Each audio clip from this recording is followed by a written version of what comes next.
ધોરણ 12 ચેપ્ટર 3 નું સ્વાધ્યાયનું એક્ઝામ્પલ છે 3.5, જેની રકમ છે એક ચાંદીના તારનો 27.5 ડિગ્રી સેલ્સિયસ તાપમાને અવરોધ 2.1 ઓમેગા અને 100 ડિગ્રી સેલ્સિયસ તાપમાને અવરોધ 2.7 ઓમેગા છે.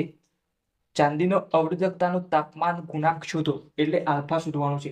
તો આપનું સૌથી પહેલાનું કામ શું છે? રકમમાં આપેલા ડેટા લખવા. તો અહીંયા જે આપેલું છે એ લખીશું. તો અહીંયા ઓરડાનું તાપમાન, અહીંયા શું લખ્યું છે? એક ચાંદીના તારનું તાપમાન 27 ડિગ્રી સેલ્સિયસ તાપમાને અવરોધ 2.1 ઓમેગા છે. એટલે તમને શું આપેલું છે? T0 અને R0 અવરોધ. ત્યાર પછી 100 ડિગ્રી સેલ્સિયસ તાપમાન એટલે T, અને તે તાપમાને અવરોધ આપેલો છે 2.7. તો RT આલ્ફા શોધવાનું છે. અહીંયા સૌથી પહેલા જુઓ, T ઇઝ ઇક્વલ ટુ શું આપેલું છે? T0 ઇઝ ઇક્વલ ટુ, તો અહીંયા T0 ઇઝ ઇક્વલ ટુ આપેલું છે 27.5 ડિગ્રી સેલ્સિયસ તાપમાન, અને એ તાપમાને અવરોધ આપેલું છે. તો અહીંયા T0 હોય તો અવરોધ શું થાય? R0 થાય કે ના થાય? શું થાય? અવરોધ R0. તો R0 નું મૂલ્ય જે આપેલું છે એ લખવાનું છે. તો શું છે R0 નું મૂલ્ય? 2.1 ઓમેગા. 2.1 ઓમેગા. આ થઈ ગયું. હવે બીજો ડેટા આપેલો છે 100 ડિગ્રી સેલ્સિયસ તાપમાન, એટલે T આપેલો છે. T એ 100 ડિગ્રી સેલ્સિયસ તાપમાન થાય. તો તમને જે અવરોધ આપેલો છે T તાપમાને અવરોધ, તો એ લખી દેવાનું. કેટલું આપેલું છે? T તાપમાને 2.7 આપેલો છે. કેટલું આપેલું છે? 2.7 ઓમેગા. તો અહીંયા લખી દેવાના 2.7 ઓમેગા. આ થઈ ગયું. અને હવે આપણે શું કરવાનું છે?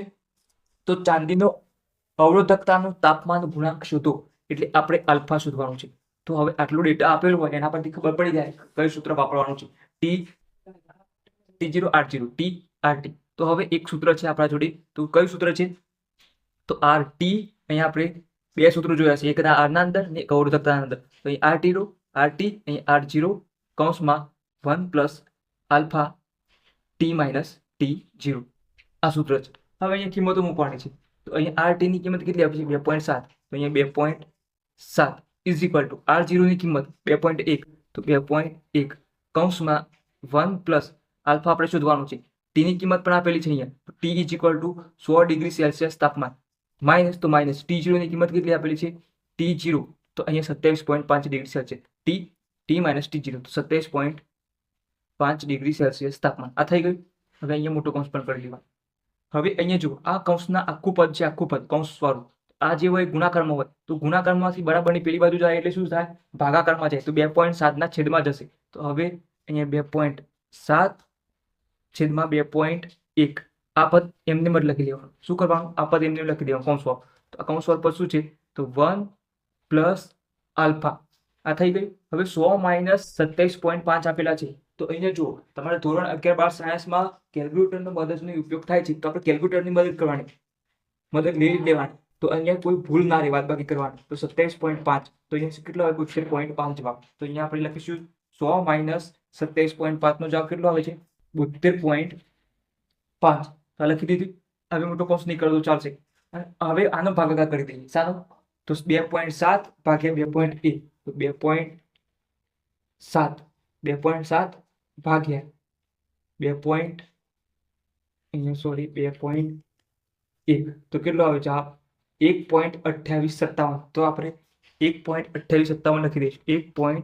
1.2857 is equal to 1 plus alpha, અહીંયા કૌંસમાં 72.5 આ લખીશું.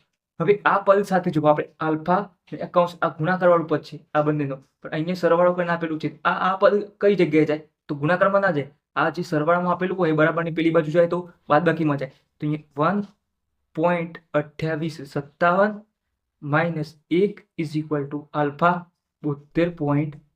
આ થઈ ગયું. હવે આની બાદબાકી કરીએ તો પોઈન્ટ કહેવાય. તો પોઈન્ટ ની બાદબાકી થાય. તો આગળ 1 માઇનસ 1, આગળ કોઈ પદ્ધતિ તમે 0 લખી શકો જેટલા લખો હોય. 4 25 4 0 લખી શકો. 2857. તો અહીંયા શું આવશે? 0.2857 ઇઝ ઇક્વલ ટુ આલ્ફા 72.5. હવે આલ્ફાની કરતા બનાવવાનું છે. તો આ પદ છે એ ગુણાકારમાં છે આની સાથે. તો શું કરવાનું? આ બરાબરની આ બાજુ એટલે ભાગાકારમાં જાય. તો આ પદ આપણે આ સાઈડ લખી દઈએ છીએ. તો 0.2857 છેદમાં આ પદ અહીંયા નીચે આવશે 72.5. આલ્ફા કરતા થઈ ગયું.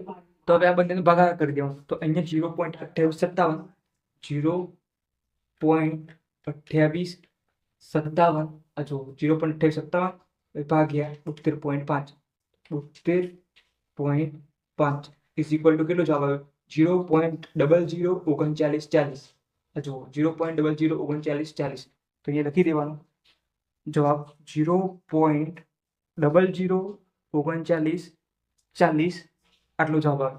હવે આને આ રીતે ના લખવું અને હવે પોઈન્ટ પહેલા કોઈ અંક હોવો જોઈએ. તો અહીંયા એક અંક હોવો જોઈએ. તો એક અંક એટલે 1 થી 9 ના અંદર કોઈ પણ અંક હોવો જોઈએ, 0 ના હોવો જોઈએ. તો અહીંયા પોઈન્ટ ખસેડવા માટે 1, 2 અને 3 અહીંયા 3 પોઈન્ટ ખસેડવા પડે અહીંયા પોઈન્ટ લાવવા માટે. તો અહીંયા 3 પોઈન્ટ તમે જમણી તરફ જો તો 3 પોઈન્ટ ડાબી તરફ આવો તો શું થાય માઇનસ તરફ આવો છો તો 3.9 ગુણ્યા 3 પોઈન્ટ ખસોશો 3 પોઈન્ટ માઇનસ 9.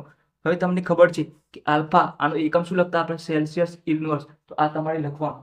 તો હવે અહીંયા આ 3.9 એટલે શાની નજીક છે 4 ની નજીક. તો 4 ગુણ્યા 10 ની માઇનસ 3 4 ગુણ્યા 10 ની માઇનસ 3 સેલ્સિયસ ઇન્વર્સ. તો આપણને આલ્ફાની કિંમત મળી ગઈ 4 ગુણ્યા 10 ની માઇનસ 3 સેલ્સિયસ ઇન્વર્સ. તો અહીંયા આપણું એક્ઝામ્પલ પૂરું થાય છે. તો એકદમ ઇઝી એક્ઝામ્પલ હતો. આપણે સાદું ગમે તે રીતે આપે પણ જવાબથી આવી જવું જોઈએ.